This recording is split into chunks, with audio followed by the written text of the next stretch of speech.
बिस्मिल्लाहिर्रहमानिर्रहीम। इन्ना लिल्लाहि व इन्ना इलैहि राजिऊन। अस्सलाम वालेकुम। मैं हूँ मियां नज़ीर अहमद। आप देख रहे हैं अपना पंजाब टीवी 653। मैंने जो कुरान मुक़द्दस की एक आयत पढ़ी है, अक्सर लोगों का ये ख्याल होता है कि इसको शायद मैयत पे ही पढ़ा जाता है। ऐसा हरगिज़ नहीं है। अल्लाह तबारक व तआला का कुरान पाक इरशाद फरमाता है, मुसीबतुन क़ालू इन्ना लिल्लाहि व इन्ना इलैहि राजिऊन। अगर आप कोई भी मुसीबत देखें तो आप उसको पढ़ें। इससे बढ़कर मुसीबतें क्या हो सकती हैं कि जिस हालात से हमारा पाकिस्तान इस टाइम जिन हालात से गुज़र रहा है। चनाचा 1947 की बात तो मैं काफ़ी दफ़ा कर चुका हूँ अपने प्रोग्रामों में कि जब पाकिस्तान का और हिंदुस्तान का आपस में बंटवारा हुआ कि वहाँ से महाजरीन किस तरह आए और किस तरह उन्होंने काफ़िले वहाँ से उन्होंने अपना उन्हें काफ़िले रवाना हुए, तो काफ़ी उन्होंने मुसीबतें देखी। इसके बारे में तो मैं काफ़ी दफ़ा अपने प्रोग्राम में कह ही चुका हूँ, जिसमें हमारे बुज़ुर्ग भी शामिल थे। आज हमने 1965 से और 1971 से लेकर आज 2023 है, इसके दौरान क्या हुआ, जो हम जिसको कहते हैं 65 की जंग जो है वो किस तरह जीती गई। मैं पाकिस्तानी फ़ौज को सलाम पेश करता हूँ कि वो सरहदों पे दुश्मन की आंखों में आंखें डालकर एक पहाड़ की तरह उनके सामने खड़े हैं। उनकी अज़मत और उनकी बहादुरी को मैं सलाम पेश करता हूँ। लेकिन इसके साथ साथ ये बात हमें हरगिज़ नहीं भूलनी चाहिए कि जहाँ पर हमारी फ़ौज ने किरदार अदा किया, अवाम शाना बशाना फ़ौज के साथ थी। अवाम बिल्कुल किसी जगह भी फ़ौज से पीछे नहीं रहे। उस वक्त के जो सदर अयूब खान सदर थे, जो उन्होंने जब ये रेडियो के ऊपर आके चंद जुमले बोले कि हम पाकिस्तानी कौम हैं, हम दुश्मन को ये बता देंगे कि उन्होंने किस कौम को ललकारा है। भाई ये जुमले ही तो ये थे जो पाकिस्तानी कौम को बस सोने नहीं देते थे। हर पाकिस्तानी जंग के मैदान में कूदने के लिए तैयार था। तो चुनाचा हमारे पास भी क्या था, ये कहा जाता है कि ये दुनिया की जो टैंकों की जंग है सबसे बड़ी ये जंग थी। इंडिया ने बड़े बड़े ख्वाब देखे जो मट्टी और ख़ाक में मिल गए। लेकिन जब जंग हुई, मेरे बुज़ुर्ग थे, वो कहते हैं कि गुर्बत का दौर था, तो छोटे छोटे बच्चे होते थे, घरों में अखराजात भी नहीं पूरे होते थे।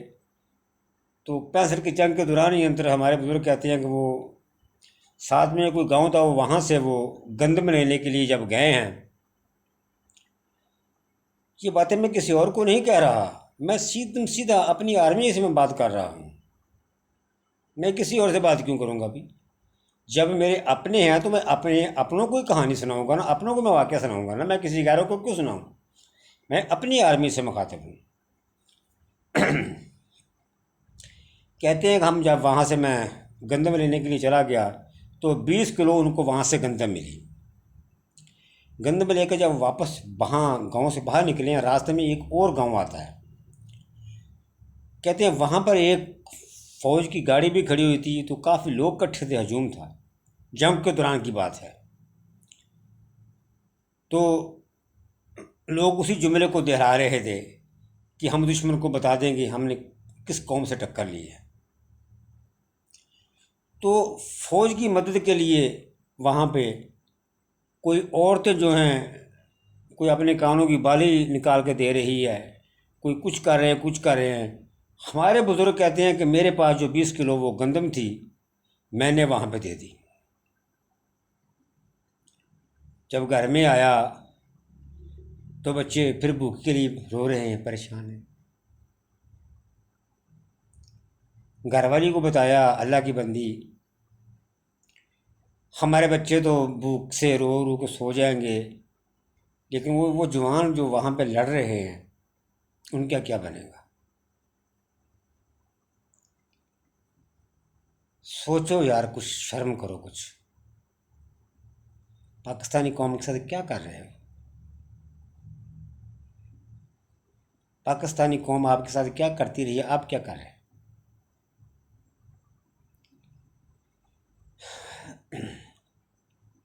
फिर बच्चों का तो वो कहते हैं, जब पड़ोस वालों को पता चला तो पड़ोस वालों ने रोटी का इंतज़ाम किया। असल में तो वो खालक जो है वो अदले का बदला करता है, खालक उसी ने निज़ाम करना था। बहरहाल पाकिस्तानी कौम शाना बशाना रही। जंग क्यों जीती गई? पाकिस्तानी अवाम साथ थी। कभी फौजें अकेले जंग कभी नहीं जीता करती जब तक अवाम की हमायत हासिल ना हो। चनाचा मैं माजरत से, ये खतरे में क्या हुआ, किसको बताएं। फिर टिक्के खान ने भुट्टो को कहा कि मुझे अब रिटायरमेंट मत करें, इलेक्शन मुझे अपनी निगरानी में कराने दें, उसके बाद मुझे रिटायर कर देना। लेकिन भुट्टो साहब एक असूली आदमी था, उसने बोला नहीं, रिटायर कर दिया। अगर इन पटवारियों जैसा मतलब प्रस्त होता तो पता नहीं कितनी दफ़ा उनकी वो नौकरी बढ़ा देता, लेकिन नहीं, भुट्टो एक असूल का आदमी था। टिक्का खा को रिटायर किया, फिर बाद में जो ज़ियाउल हक ने तमाशा लगाया दुनिया ने देखा। फिर 71 के अंदर हमारा बचपन था। हमारे बुज़ुर्ग जो है वो इशा की नमाज के बाद हमें अपने पास बैठाते थे। कभी किसी को बोलना कलमा सुनाओ, किसी को बोलना नमाज सुनाओ, किसी को बोलना जनाजा कैसे पढ़ा जाता है, दुआए कुनूत कैसी होती है, तो हमारी वो क्लास लिया करते थे। फिर जो हमें ख़ास एक बात कहा करते थे कि जाओ यार अपनी फ़ौज के लिए दुआ किया करो, तुम बच्चे हो, अल्लाह ताला बच्चों की दुआ सुनता है, अपनी फ़ौज के लिए दुआ करो। 71 में हमारा तो बचपन था, लेकिन अप्रैल 71 में क्या हुआ, क्यों हुआ? जो इसका जवाबदार था उसको क्यों नहीं पकड़ा गया, उससे क्यों नहीं पूछा गया? वो कि और नहीं था, वो भी हमारा कोई जर्नल था। वो बात अलग है कि भट्टो साहब की 80 सीटें थी, लेकिन शेख मुजीब की 180 थी। हुकूमत का हक तो वाकई उसका बनता था, भट्टो का नहीं बनता था। लेकिन नहीं, ये सब कुछ कराने में हमारे जनरल साहब का पूरा पूरा हाथ था। लेकिन फिर बस वही हुआ जो नहीं होना चाहिए था, हमारे जिस्म को 2 टुकड़े कर दिए गए। फिर जो फिर बांग्लादेश में जो कुछ हुआ, किस तरह सुनाए, अगर सुनाएंगे तो कोई नहीं मानेगा, अगर कोई सुन भी लेगा तो हमारे गिरेबान से पकड़ेगा आगे। आज वही बांग्लादेश, आप कहाँ पे खड़े हैं, क्यों खड़े हैं यहाँ पे, आप आगे क्यों नहीं गए, किसने रास्ता रोका है? अपने पाँव पे खुद ही कलाड़ी मारते हैं ना आप। क्या आपको ज़्यादा शौक है सियासत में आकर कूदने का? वाह।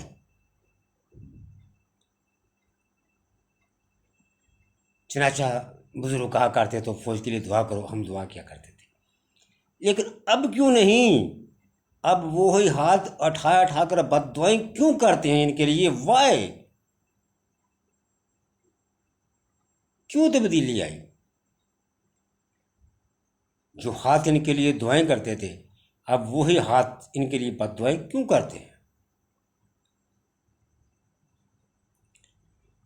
लोगों को पकड़ के ज़बरदस्ती ले जाते हैं, मारपीट करते हैं, तशद्दुद करते हैं, किसी की माँ बहन को नंगा कर देते हैं। मेरे नबी ने फरमाया कि बच्चों के ऊपर जुल्म ना करो, औरतों के ऊपर जुल्म ना करो। इन्होंने औरतों के साथ क्या क्या सलूक किया है। कौन इसका जवाब देगा? इन पटवारियों को आसरा सहारा कौन दे रहा है? इन पटवारियों की इतनी औकात कहाँ थी? हर आदमी को पकड़ के कहा जा रहा है कि खबरदार, अगर इमरान खान का नाम लिया तो तुम्हारी माँ को नंगा कर दिया जाएगा, तुम्हारी बहन को नंगा कर दिया जाएगा। क्यों करते हो ऐसा? किसके लिए? ये आपने कभी नहीं सोचा कि आपकी अदारे को आवाम चला रही है? आपको फिक्र नहीं होती? जैसी पहले आती है आपको अपने तनख्वाह ले लेनी है आपने। इसकी फिक्र उस आवाम को है जो टैक्स भरती है। मिसाल दूँ एक मैं, मेरे घर का बिल आता है 1800 रुपये बिजली का। उस पर लिखा होता है कि आपकी बिजली की कीमत 800 रुपया है, 1000 रुपया आपका टैक्स है। किसका टैक्स है अभी? भी तो आदमी तुम्हारे घर पे चल के आया, उसने कापी उसके पास थी, पेंसिल उसके पास थी, उसका किराया उसका पास। 1000 रुपया का टैक्स का तो मुझे फिक्र है, उसको तो फिक्र नहीं है। लेकिन मुल्क के अंदर जो कुछ भी हुआ अच्छा नहीं हुआ। हम क्यों आगे नहीं चल पाए?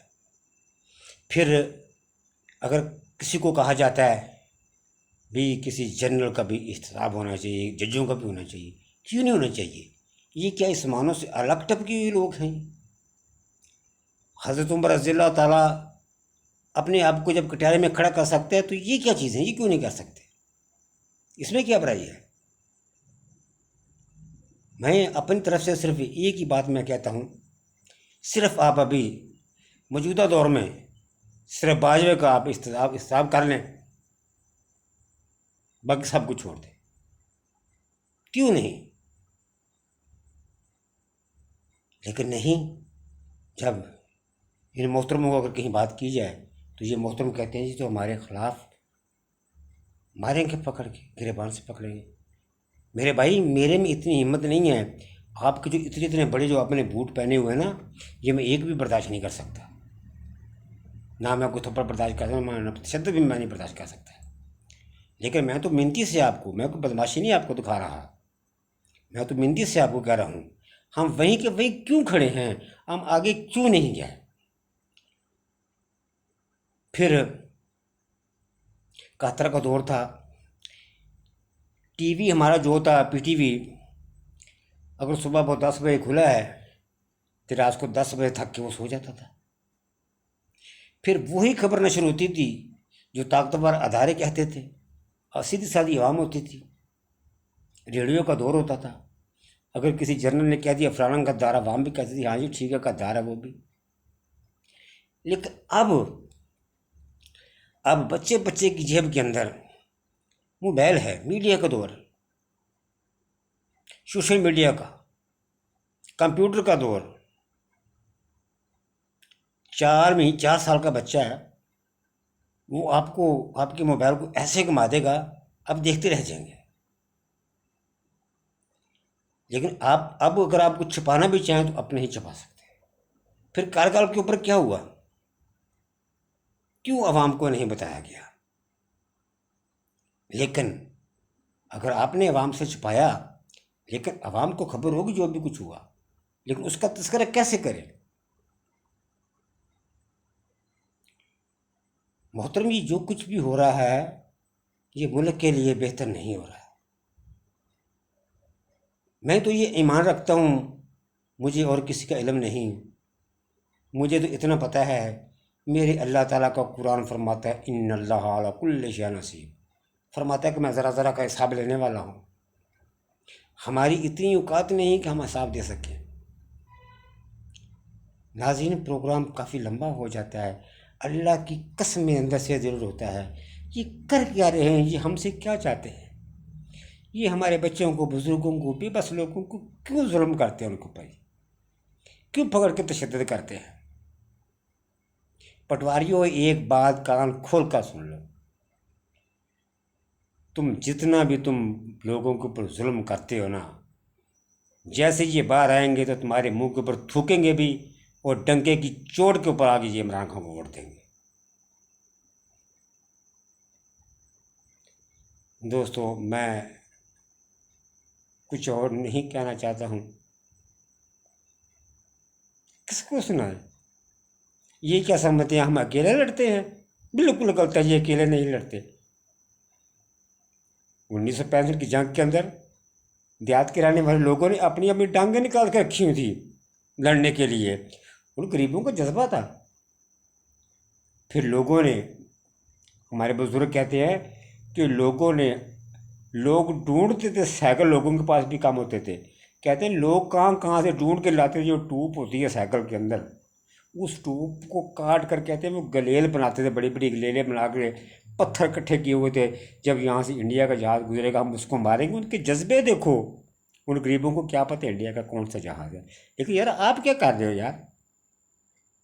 ठीक है भाई, अगर आप अकेले लड़ सकते हो तो लड़ते रहो भाई, हमें क्या कहते हो। लेकिन हमारे ऊपर जो आप जुल्म करते हो, करना ये छोड़ दो यार। कोई ना कोई तो यार ज़बान समझो। दोस्तों, मैं और कुछ नहीं कहना चाहता हूँ। अस्सलाम वालेकुम वरहमतुल्लाहि वबरकातुहू।